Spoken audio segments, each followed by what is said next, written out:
হয় আজি আসলে মাঘৰ দুমাহী আৰু এই দুমাহী উপলক্ষত আপোনাৰ লগতে প্ৰতিদিন টাইমৰ দৰ্শকক মই মাঘ বিহুৰ শুভেচ্ছা জ্ঞাপন কৰিছোঁ আৰু এই মুহূৰ্তত মই আছোঁ সৰ্থেবাৰীৰ তামুলীচুপাত প্ৰত্যেক বছৰে ব্যতিক্ৰমভাৱে বিহু উদযাপন কৰা হয় আৰু এই মুহূৰ্তত ইতিমধ্যে মেজি অগ্নি সংযোগ কৰা হৈছে।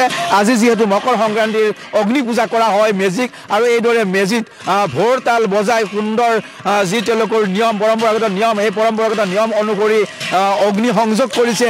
মই দেখুৱাব বিচাৰিছোঁ কি সুন্দৰকৈ আচলতে এই যে মেজি ইয়াত তৈয়াৰ কৰা হৈছিল আৰু এই মেজিত ইতিমধ্যে ভোৰ তাল বজাই অগ্নি সংযোগ কৰাৰ লগতে জুইৰ ল'ব বিচাৰিছে স্থানীয় ৰাইজে। মই এগৰাকী স্থানীয় ব্যক্তিৰ কাষলৈ যাব বিচাৰিম যিহেতু প্ৰত্যেক বছৰে ইয়াত এই ধৰণে পূজা অৰ্চনা কৰাৰ কাৰণে এই যি মেজি বনোৱা হয় আৰু ইতিমধ্যে দেখিছোঁ মই দেখুৱাব বিচাৰিছোঁ প্ৰথমতে মাহ কৰাই ইতিমধ্যে অগ্নিলৈ নিক্ষেপ কৰা হৈছে। এয়া মাহ কৰাই নিক্ষেপ কৰা হৈছে অগ্নিলৈ।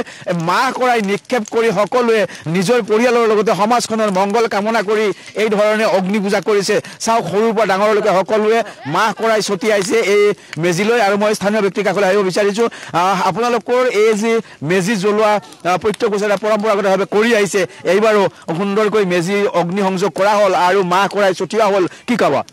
হয়, আমি প্ৰতি বছৰৰ দৰে এইবাৰো মেজিৰ অগ্নি কৰিলোঁ।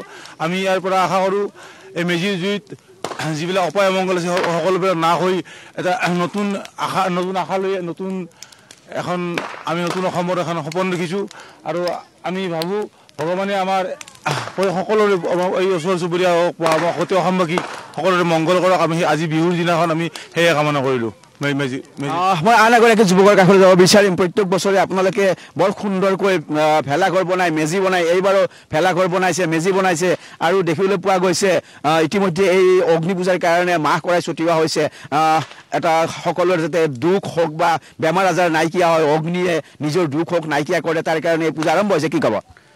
নমস্কাৰ নকুল দা, আৰু মই এইখিনিতে প্ৰতিদিন টাইমক ধন্যবাদ জনালোঁ। আপোনালোকে প্ৰতি বছৰে আহি আমাৰ আজি মাঘ বিহুৰ অনুষ্ঠান সম্প্ৰচাৰ কৰি আছে তাৰ বাবে আমি প্ৰতিদিন টাইমক ধন্যবাদ জনালোঁ।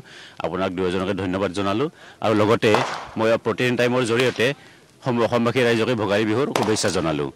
আচলতে আমি প্ৰতি বছৰে কৰি আহিছোঁ এইটো মাঘ বিহুৰ অনুষ্ঠানটো আৰু এতিয়াও কৰি আছোঁ। আমাৰ কথাটো হ'ল কি আমি অনুষ্ঠানটোৰ জৰিয়তে সংস্কৃতিটো যাতে আমাৰ জীয়াই থাকে।